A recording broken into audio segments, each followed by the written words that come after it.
Shannon Tamme is a professional organizer with a dual degree in sociology and psychology, which she combines to help people sync their spaces into beautifully organized homes and offices. And she's here today to talk about parting with possessions, or as she likes to call it, the parfait process.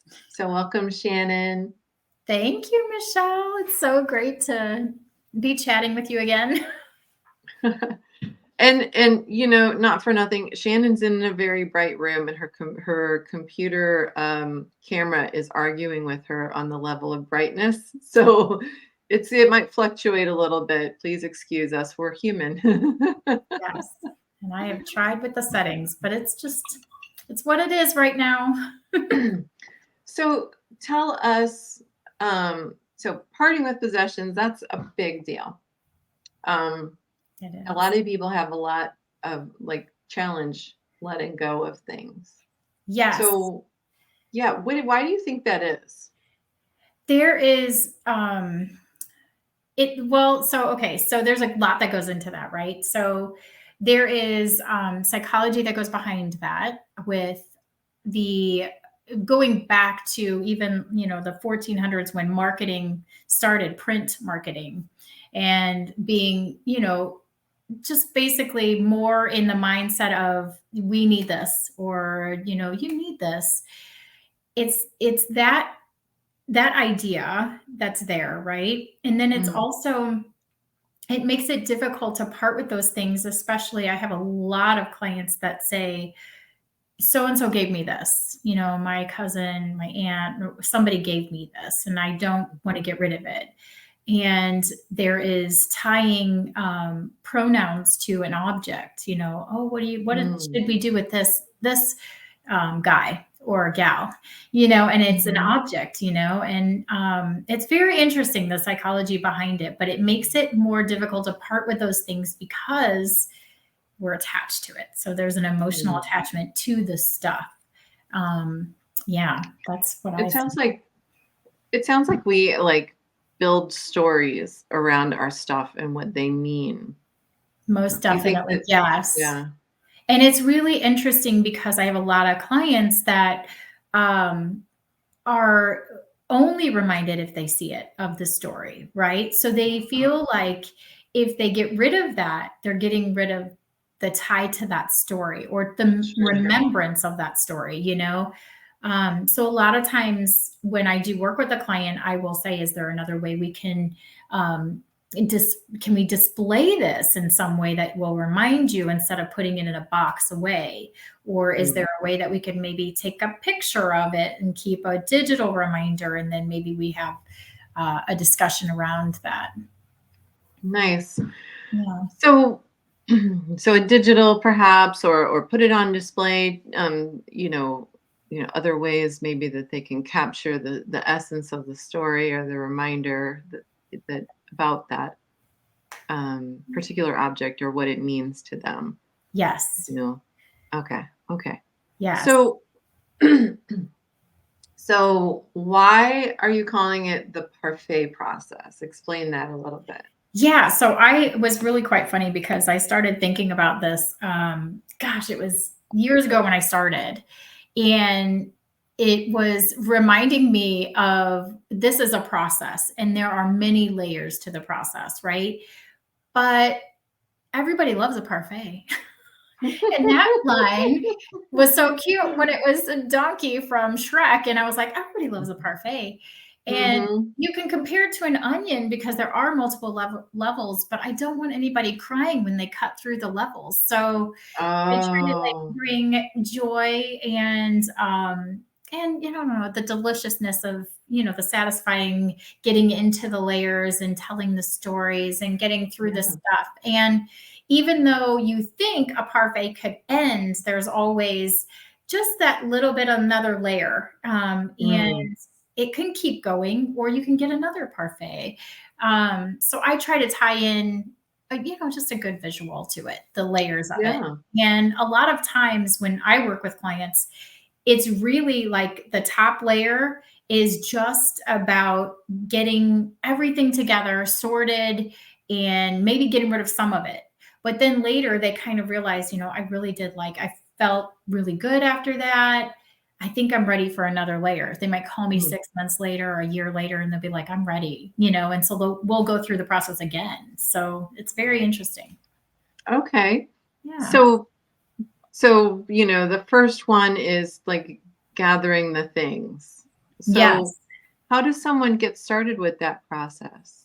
Yeah, so I always reference Peter Walsh, who basically got me started in this whole field. He was really big in the show Clean Sweep, Mm. and that was what really made me think of there's actual professional organizers.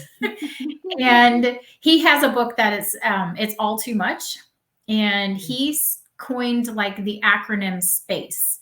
And so when you're getting started, you can think of space, like you're getting more space in the room, in the drawer, in the area, the home, or whatnot. So I think of the first thing that you're going to want to do is like planning and prepping and all of that stuff is just kind of by sorting in the room. So you're going to take a room, take a drawer, take whatever, and I try to do it one thing at a time. If I'm in a room, I start to go like clockwise and start, like in this area by the door, and then move around clockwise into the room and sort the items. And one of the keys that I tell people to not do is to leave the room to go put something away, because then you'll get distracted by putting that thing away. So Yeah. you want to make sure that you stay in the space. And if something doesn't necessarily live in that room, you can set it by the door or by an opening. And then you can get to that later after you're done sorting the room. So when you're sorting the room or whatever you're sorting, like, can you give some examples of different categories that they might look to sort those things into? Yeah. So the categories that I have set up are keep, recycle, trash, toss, sell. They could be give to someone else, so give as a Mm. gift or give to someone else. It really honestly matters on what categories that person really is going for. So I really discover those as we're going. So I'll pick up an item and say, okay, so this pen, do you want it to live in the office, with the office supplies, or do you want to keep some in your room, or something to that nature? So I'll go through and find out what the categories are, and then sort, like if I had like 50 pens, I would put all the pens together, and then we could say, this seems like a lot of pens for one little area. Do you want to, get it down by half, or are there, just a few pens that you want to keep? So I kind of go through a lot of questions, which is very taxing to the person that's making all like they think it's taxing for me to do the sorting and stuff. And I'm like, no, no, no. The gift and the things that I have to give to you, or the questions that I Mhm. ask, is by you making those decisions. And that's really the hard work. So So, do you recommend, because it's so challenging to make all of those decisions of should I keep this, should I give that away, should I throw this away? Like, do you recommend, piecemealing, doing like bite-sized chunks as far as organizing goes? yeah, if you're going to tackle the sorting on your own, I always suggest using a timer, whether it's a timer on your phone or if you have some kind of visual timer. There's a time timer out there that has a visual guide on the time and how it progresses, and you can basically minimize the discrepancy of like, oh, am I going to wait for, I didn't hear the alarm go off. And I try to Mm. do it in either 15, 20 minutes or 30 minutes of a setting. And so that you can go ahead and sort for a little bit. And if you feel like you are ready for a break, take a 5-minute break, go get, water, a snack or something like that, and then come back to it. Or if you have other things to do that day, you're at least breaking it into little chunks that eventually you will get through that space. But you just got to do it in chunks is really highly suggested, unless you have somebody else there to kind of keep you going, like me. I'm curious, like if someone's doing it on their own and they set their timer and they take their little break. What if they just kind of forget or they get distracted or they just don't feel like going back? Like, do you have any great ways to nudge them back into the process? Yeah, so just know that if you get to something that's really heavy or emotional, that's normal. And if you want to take a break from Mm. that and you're at a stopping point, you're like, I can't do this right now, it's a little bit much. Know that that's totally normal. I would try to suggest either building in someone that could be an accountability partner, that you could call and say, hey, I'm going to start this project. I'm going to work for like 15 minutes. I'll text you when I'm done. Or you could call and let them know that you're done. The other way to do that is really, really, really trying to get your why. Why Mm. are you doing this? So, the first thing that you would want to do before even starting any sorting or figuring out, I want to go through this whole room. If you've been piling up things in that room, you really want to discover what is your why? Why do you want to do this? Is it the pressure from other people saying you really need to clean this up? Is it your own, like you're done, you've reached your limit, you want to enjoy the space again? I've had people that they can't use their dining room table because there's stuff all over it, and they're like, I really want to have people over for dinner. So find that why, because that's going to help you keep that motivation going. It's the momentum and the motivation that really help you get through that. And finding that why is exactly what I try to do too, is say, okay, you really wanted to talk about this. I know you want to spend time talking about an object, but your why is to get this room sorted. Do you want to go ahead and continue the process, or do you want to stop and do a story? I'm fine with either one. I just want you to know Right. the best use of your time. So yeah. So, so the first one in space is just sorting. Yes. And And then then and then what? yeah, the purge. So that's when you're getting rid of the things. So whether they go Mm. to trash or recycling or selling or donating, or giving to other people, you want to have, I usually have boxes or bags or bins set up for each of those categories. And putting a post-it on the box or bin will be a lot easier for you to understand like where these things are going. And so you don't have to think about it. You can look down and go, okay, that one's trash, or this one's, the keep ones. Hmm. So they need to have those lined up when they're sorting Yes, to I put would. them in those. Yeah, and it might evolve as you're going, because the categories might be revealed as you're going, like, oh wait, this one was something else. Yeah. And then Mm. kind of having, I usually have I have clear bags for donate, and then I have a black trash bag for trash. And I have these things called pop-ups, and I bring those into every job and have at least something there for that. And then I can also bring in boxes or bins. A lot of people usually have the Amazon boxes, or they have bags like shopping bags or something like that we can use too. Gotcha. Okay. So we're gonna sort and then purge and then what? And then we're going to assign homes to things. So the A is the assign. So you're going to basically use all the categories that you kept. You're going to think about, okay, I have, all these pens, and I want those to live at my desk. And I don't know why they keep showing up in the kitchen. So I'm going to keep maybe 5 in the kitchen and maybe put the rest of them at my desk. So you're going to kind of assign a home for those things. A lot of people put light bulbs or batteries are all over the house. So you try to get those all together into one area and assign one location for the things, because what I found is that when people have multiple categories like strewn out through the house, they don't know how much they have.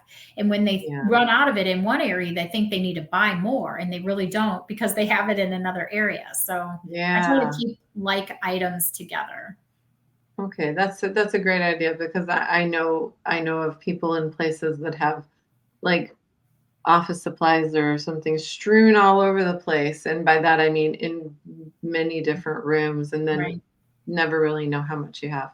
Right. Okay. Exactly. Yeah.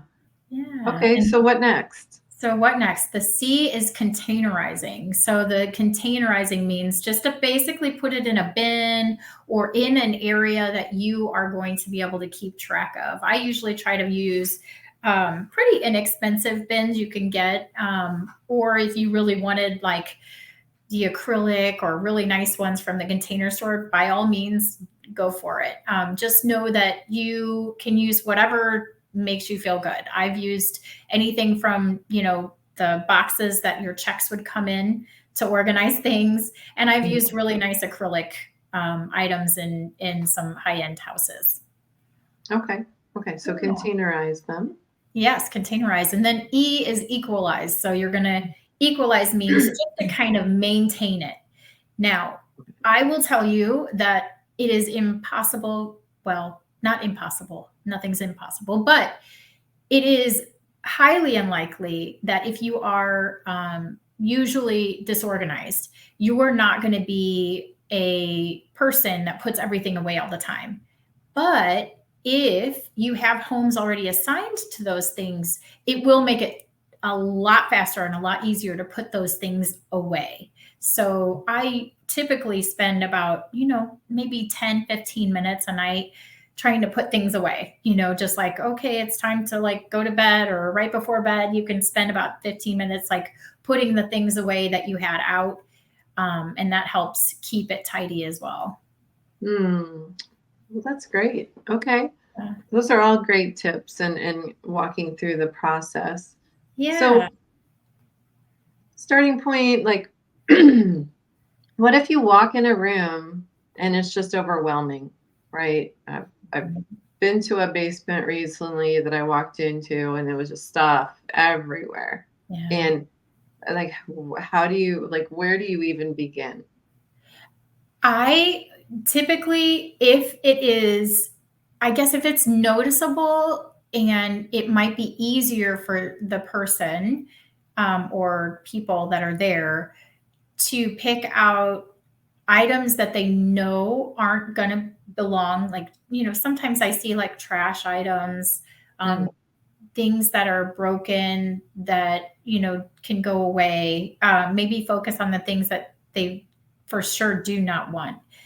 So, Um, in line of sight, whatever you can see that you can gather that you know is gone. That you're, yeah. And yeah. if it's so I've been in a ton of different situations through the years. And if it's something where you cannot walk in the space, Mhm. if there's stuff strewn on the floor, something like that, really mobility is key. So I would try to focus on making it a little bit easier to walk in the room, to move around, so that nobody falls, nobody's injured while in the area. So I usually focus on the floor first, trying to clear that area. If there are bins and stuff stacked, like basements usually have bins of stuff. Mhm. They can have, holiday stuff, and basically extra storage is what a basement is for, right? So they might have a bunch of extra stuff. And I try to make sure that the area is clear first, so that we can kind of do the categorization and sorting, and kind of put things together as like items. Gotcha. Okay. Okay. Yeah. So, as we move through the layers of the parfait process, right, Yeah. what are some different things that we might run across? Yeah, the big thing I think people get stopped on is really just finding a good home for things, Mm. whether they're going to keep them or they're going to get rid of them. And I find a ton of clients of mine have a really difficult time parting with the item, because they know that they want to give it to someone that will use it, and they want to give it to someone for a good cause. And so sometimes people will hold on to those items because they really want to take, them to a specific place. And if Mhm. that's the case, then I would try to build in a time of day or schedule it on your calendar or something like that where you know you can take those things to that place. The other thing is to call the place before you even go and ask them if they are in need of those things. Mm, You can yeah. also enlist, a family member or a friend if they are, headed that way or something like that, that they could maybe take them for you. That's usually a helpful thing. I try to take as many donations as I can fit in my car every time I go. And if someone says, I really want these to go to the Salvation Army, then by all means, I'll do that. I usually offer one like free drop off per session. So whatever they want to do. And then I can drop them off multiple places. It's just I charge like a minor fee for like gas and stuff for me to go into a place that I'm not usually headed towards. So Sure. Yeah. I mean, it almost seems like you have to be organized a little bit ahead of time in order to get organized. So, a having little bit. Yeah, like having the plan, right? So Mhm. there's always I don't want people to overthink the process, because that's a lot of times what we'll do is like we get stopped in action, like by overthinking it and going, okay, well, I can't start this unless I get the boxes, or I can't start this unless I make bins. I can't start Right. this. That can really stop someone. So I try not to get them to overthink it and just start doing one little piece by little piece. And if it does mean like just by timing it, that's a good thing too. Just to kind of make sure that I don't know, you're giving yourself a little bit more of, priority to how you're doing things, Okay. and not overthinking it. So like, hey, don't get stalled out on because you haven't called Salvation Army yet. Go ahead and do your sorting and categorizing and all that, and then you can take it. But sometimes getting those boxes out of the house into their designated spots is like really challenging.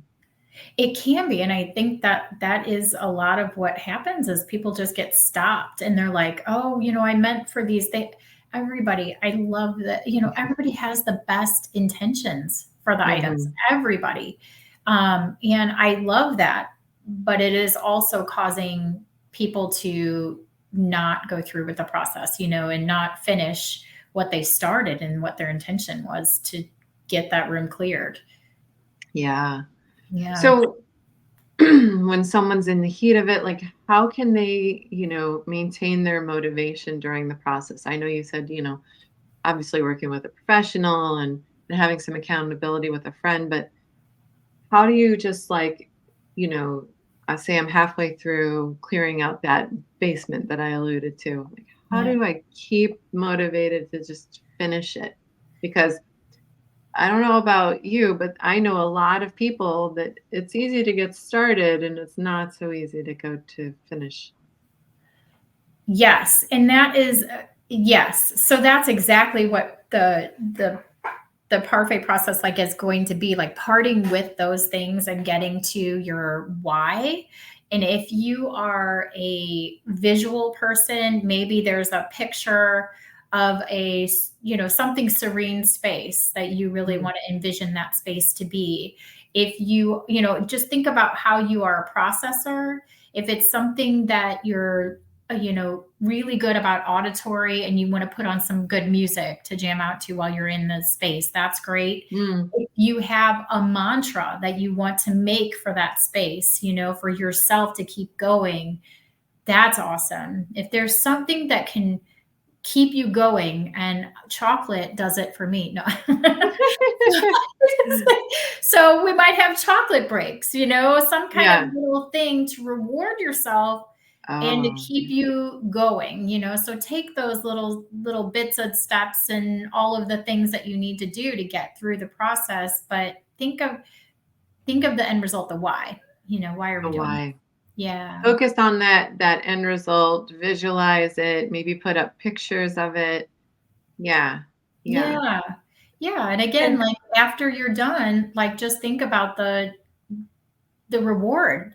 Think about Mhm. something big that you could give yourself, like whether you know, really love chocolate, or you want to go out and, you know, have a night out, or you want to have people into the space to party that you Mhm. did it, you know, something that's going to be a good end result. So that's how An I look. honest reward for your efforts, like, Mm, make yes. sure that you do that. Yeah. I think that that's just such a good idea because sometimes we will just, like, hammer away and just, not take the win when it's time. And maybe break down the reward in smaller steps even, like, Yeah. "Hey, you did this area really well, so a little mini reward." And then when you're completed with all the areas, maybe a bigger reward. Yes, I agree, because every person is different. And that's what's so great about this, is that you can take, you know, like, oh, I completed this drawer, and I was just, it was just not my good space. And I was really regretting, like, this drawer. There was so much shame around how it got so bad. And I Mm. cleaned it out. Everything's great. And now I'm going to really appreciate this. So I'm going to, you know, like, go have a Ted Drew's ice cream or something. You Oh, know, that sounds nice. Yeah, something, yeah, yeah. yeah, something to reward yourself, something you don't get all the time, you know? Right. So what about if someone just gets stuck? They get partway through the process and they just get stuck. And I know, some of that is reflecting on the why, but what if they look at something and they're like, I just don't know what to do with this? Yeah, there are some really great questions to ask yourself to go through that process. Like, um, you know, why do you want to do this? You know, is one of the things, again, to remind yourself of the why. Um, and then kind of think about, are you attached to the item because it's attached to someone else? Is Mhm. that, are you feeling like if you get rid of that, are you getting rid of them? You know, so it's really a lot of thinking about the actual item. Is it stopped because you really wanted to give it to someone else? Are you stopped because there's an emotional tie to it? Is it bringing up all of those emotions to the surface? If it Mm, is, it might be worth you talking to someone else about, whether it's, you know, a trusted friend about the emotions that you're feeling while you're dealing with it, or a counselor, or a yeah. guide, or something, you know, somebody that can help you process the emotions that are around the stopping of the why, you know? Mm. I know for me personally, sometimes when I'm straightening and organizing, I stop because I just don't know where it goes. I don't know how to categorize it, or I don't know where I should, where its home should be, you know? Yeah. And I would say that's a lot of what happens too. And I have like a pause bin, or a maybe bin, or various items bin, you know, something like, okay, I don't know exactly where this is going to live, but it's not going to live in here. So let's put it off to the side. And if it is something that's stopping you, if you're spending more than, you know, like, I don't know, 5 minutes trying to decide, that's a long time, right? But if you're Mm, spending more than that time frame, then maybe that does get put into that pause bin, and we kind of think about it later, you know, and okay. keep going in the space. So I really try to do things, mm, with clients. It's most like 30 seconds to a minute. Like, if you don't have an answer for me on this, I'm going to think of it in my own terms. Like, okay, this is not a item they're willing to get rid of right now. So I just Mhm. kind of put it away in a category, and kind of put it in its own separate category. So the category of miscellaneous items. So do we keep small bins of miscellaneous items in every room? Is that like what do we do with those? No, yeah, I call it miscellaneous, and some of my colleagues do too, because it gets too crazy. But various items sounds better. But Yeah. I think that there are certain things that maybe perhaps that I've seen, at least, like a cap to something, or a back to something, and you're like, this, I don't know where these go to, but I feel like if I throw it away, then I'll not, it won't be matched up with what it is. Yeah. or Chances that are, one random thing that, you don't use all the time, but you use once in a while, and it's gotta go somewhere and going yeah, away. and I always think about it in this sense, where would you look for it? Mm, Where would you, use it most? okay. These are Yeah. questions that I try to figure out, like, where makes sense for that item to live, and then we can Mhm. find a home for it. Okay. Yeah. Okay, I'm curious. So, what are your thoughts on this is going to be so randomly specific, but what what are your thoughts on, like, okay, so we've got cleaning supplies, right? Mhm. Some people have them all in one spot, some people have them in every room so they're easy to access. Like, what do you think is, like, the smart way to do that? Like, do you have, like, a specific, I'm cleaning this particular bathroom cleaning supplies, or do you keep all the bathroom cleaning supplies with all the other cleaning supplies? I tip so again, typically not knowing what you have or what you need, I try to put if that client is set on saying, "I really want these to live in the bathroom because this is how I clean," Mhm.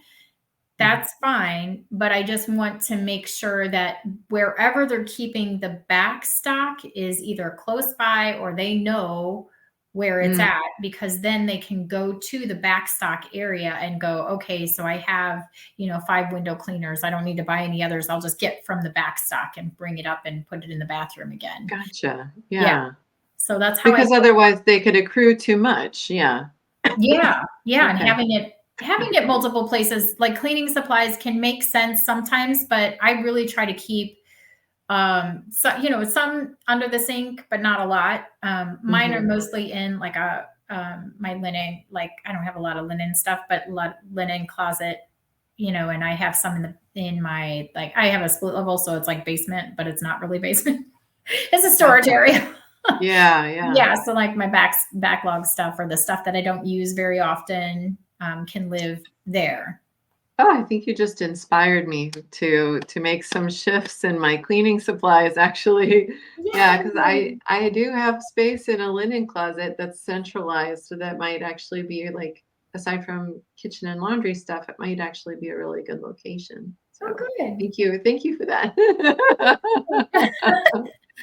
Yay, we got a win. I'm so glad. One thing done. Okay, what else do you need now? Right, right. Is there anything else that you wanna tell us about the parfait process?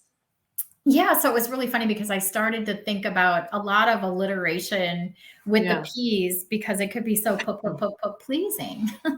Okay. Yeah. And I really thought about how we really go through our process, and there is always the promise of how a certain product will be, right? So the promise is there of how it's going to be for us. It's going Yeah. to solve all of our problems and Right. we're going to be great. And then there's the pressure to keep it. So the Mm, pressure is there, like, oh my gosh, I bought this and it was so expensive, or I bought this mhm. and it was supposed to go to this person and I haven't given it to them yet. So there's the pressure behind that, and just Mhm. alleviating that with, the permission of Mhm. getting rid of it, or the permission to, like, say it's okay. I tried, I had my best intentions, and just forgiving yourself and giving yourself permission to let it go. Yeah. And that restores your power. So your power Mm. over the decision, over the process, and the power to be more mindful on purchases.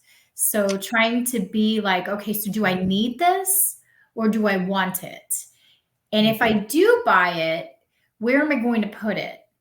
Now, a lot of people go in and they'll buy things, just, on emotional buys or things like that, and not really know, like, oh God, I just bought all these clothes, but I have all these clothes I haven't worn yet.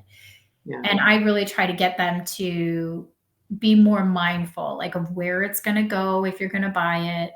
Is it, something that you can you can use right away, or is it something that's going to be a gift later you can put somewhere as gifts to give can go. So yeah, Yeah. those Yeah. are those are my big peas Nice. on the process. It's interesting. I was just thinking about a dear friend of mine who, got like this really, really super nice living room set, right? And not realizing that that they were going to move and downsize. A few months later, they became a quick decision. They rolled right into it, and boom, boom, boom. The next thing she knows, she's trying to secondhand sell all this living room stuff, Mhm. this great furniture that she dropped a lot of coin on. And Yeah, she's like, I yeah, learned that no one wants to buy your used furniture. Like they don't care. They want it to be super cheap. They don't care how much it ever as it cost in was the before, beginning. They right? don't, yeah, they just, so, it was a hard lesson for her in the sense that like they dropped a lot of money on this. Yeah, And at the same time, like when they moved into their downsized place, they were just like, well, we're gonna just order something that's not so we're gonna order stuff that's cheap and we'll just see how it goes because yeah, we're not gonna go through that again. But right. um but that's a really good, like, that could have been a shame spiral for her, because some people would beat themselves up. Oh my God, I lost so much money in that, right? Yeah, But, what did you learn? And coming to a point of acceptance with it and like, it's okay. She had the best intentions when she bought it, like you said. mhm. Yeah. Like she didn't know that they were going to downsize. She thought it would be, comfortable and cozy for friends and family and you name it, so Yeah, I think mm, yeah, it's very interesting because a lot of people get stuck on the amount of how much something cost at the mhm, time that you bought it, mhm, and the what they think it's worth when they sell it is not always more than what you bought it for. Now, right, I mean, most of the time, it's really not. It's really rare that you find something that's really like a prized possession and it is worth a lot more than what you think it is. So, yeah, or even worth anything, you right. know? Yeah, Yeah. I mean, it's only given the worth when someone buys it for that whatever amount it is. That's what it's yeah, that's yeah, yeah. So you can't really say like this is worth $600 and somebody really only wants to spend $100 on it. That's mhm, really only worth $100 then. So, yeah, and then, and then even something that's worth a lot, but no one wants it, and then yeah. what do you do, you know? If it's too big for you to move and it's too big for someone else to get and no one's going to come pick it up, then what? You toss it. And then, Well, a lot of you times know, it's I can find, or you can get a hauler out there to like they'll take it somewhere that it can be repurposed first. mm, So if you try to get a hauler out there, they try to keep everything out of the landfill. So they don't really want to toss it. But I yeah. know it costs to have a hauler out, but it's might be worth it to get those big items to somewhere that somebody could use it eventually. So Mm, one of the haulers that I use, they take a lot of their furniture pieces and things that people can use to either habitat or they can take it to hmm the sharing shed out in St. Charles County. And what they do is they'll house, give those furniture pieces and those things to the housing people that need it, that are just Yeah. trying to come out of, maybe having a homeless environment or something. So Yeah. it could be, I, it's interesting because like even, smaller charitable organizations that really aren't on anyone's radar that are boots on the ground type places. Sorry for the army, the analogy, but they there's a lot of, like, little tiny charitable organizations that are like, "Okay, I just discovered that there's this single mom that just left her abusive husband and she needs stuff right away. They're sleeping on, blankets. But they literally will pick up furniture from people's houses and take them. So, I'd Yes. like to put out there, like, try and find someone small even, because Yes. sometimes Goodwill won't pick up or Salvation Army won't pick up, but who will? There's that may not be the end of the potential. Yes, and yeah, and if you didn't like, like I said, if you didn't have the number one, the wherewithal of where all of those places are, and you don't have the time to spend to do the research behind it, Mhm. the haulers all know. They do. They won't just take it to Goodwill. They will take it to the shelters first, like trying to Mhm. figure out like where these could go. And there are a few domestic violence like places that you can take them, and they do have like their own warehouses of stuff that they can give to people who are, once they find an apartment for them, they can house, they can give them the things that they might need. So Right. I agree. Like if you don't have the time to do the research, because that another thing could be stopping them is like, oh well, I need to spend the time to look at that and get it Mhm. out. Yeah. And I would suggest just getting a hauler and having them do the legwork on all of that. Cool.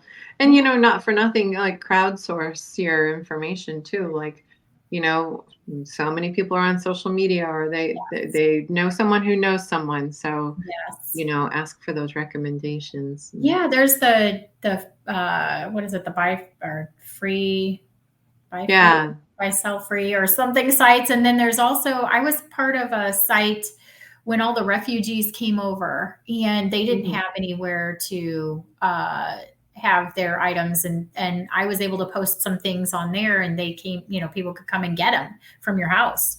Yeah. And then there's the International Institute that will help out Oh, refugees, yeah. housing them. So there's a bunch of different ones. It's so great. We have a great Yeah. for a lot of charities. So So those things that mean something to you, that you treasure, that you want to pass on to someone in a meaningful way, that's possible with all of the organizations that are out there. agreed. Yes. Yeah. Yeah. Oh, fantastic. So, Shannon, any other final thoughts on any of this? Anything else you want to share? Um, just think about, yeah, again, like with the why, think about with the rewards too of what I forgot to mention this. Like when you think about, that the ones, the rewards that speak to you and to your love language. Like I don't know if you've ever done Oh, the love yeah. language thing, Yeah. but instead of like maybe receiving a gift or something like that, or buying yourself something, if you're not a gift person, then you could, like if you really want something like an activity, going and Mhm. doing something fun, going out dancing or something like that, or Yeah. experiencing a concert or something like that might be a good reward for yourself. But think about like maybe your love language. How does that speak to you? Yeah. How do you like to receive love and then reward yourself that way? Yes. Fantastic. That's Yes. wonderful advice. Yeah. Yeah. There's just, you know, so much, like you said at the beginning, like there can be so much emotion to this process. So I really want to encourage people to go gently with yourself. Don't beat yourself up and shame yourself. How do people get out of or avoid shame in this process? Mhm. A lot of it has to do with like just giving yourself grace. There are going to be times in your life where things will get stressful again. Things Mhm. will feel like in transition, because that's basically what life is a complete transition.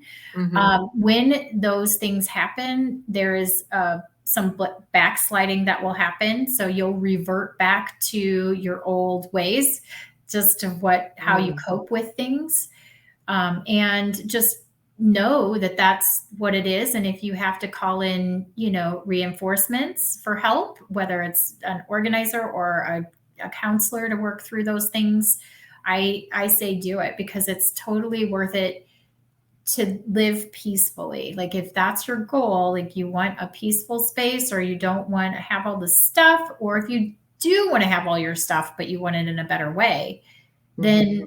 there are other ways to think about it. And just know your why. Just know why you're doing this, and give yourself grace. Completely give yourself grace, because not everybody's perfect. There is no one way to do this, and to do life. There's no one way. So Yeah. we're all on our own journey of getting to where we want to be. And I just know that if you keep your why in mind and you give yourself the rewards, that you can do it. That's really lovely because, you know, I do think we tend to think, well, when we're done, we're done, but Yeah. that's just not how life is. Not ever And so to recognize everything is constantly changing all the time. And so if you stop doing this process or you find things stacking up again, like it's okay. Just breathe, accept, love done. yourself through that process, and then have some like a little accountability buddy to get back into it. Yeah, and completely, utter yes, yes. So just know Mm, that, oh, I had some semblance here. I had an idea mhm, of how I wanted this space, and then it got out of hand again, and I can't see my table again. What mhm, can I do? And then think about the process again, the space. Think about the acronym, or think about the whole process of how you did that. Find your why again. It might be mm. a different why now than it was before. Yeah, yeah, So that's true. it's always changing too. So just keep that in mind. So will you just real quick run through the acronym SPACE again? Yeah. It starts. Yeah. So space is S is to sort. So start the sorting process into the categories of like keep, trash, sell, donate, recycle, all of those things. And it can be other categories too. Then the P is to purge. So whatever you're not going to keep, you can get rid of, and put it to where it needs to go. And that might just be a holding pattern until you're completely done with the process. Or it might be every day that you do the work, you can send it off somewhere. And Okay. then the A is to assign a home for it. So you're going to find somewhere in the house that these new kept items are going to live. And then the C is containerize. So you're going to put it into something so it's easier to maintain or move if you need to move it somewhere else when you're shifting or transitioning something else. And then the E is equalize. So you can maintain it all a little bit easier by spending 10, 15 minutes just picking up the area. Gotcha. Great. That was fantastic. Now, Shannon, tell people how they can find you. Well, no, I'm just going to be silly. But yes, you can find me on the World Wide Web, at lifesynchronized.com. I also have a Facebook social media and an Instagram social media page, under Life Synchronized. And Okay. you can find me that way. And I do, yeah, I just love the idea of posts, for downsizing and getting rid of things that I have on social media are very helpful. Nice. Thank you. And I love your dorky side, so it's all good. Thanks. I And love I being wanted to quirky. share with you, I know a person that took one of your classes and said that you're very inspiring. Just today, like literally today, Aw. said, "She's so inspiring." So, I just wanted to share that with you. Well, So, thank you. thank you so much for being here, Shannon, and sharing your expertise. I know that this is an area that a lot of people tend to struggle in, and there is a lot of emotional entanglements to our stuff. So, thanks for talking us through that process. Thank you, Michelle. So great always, spending time with you.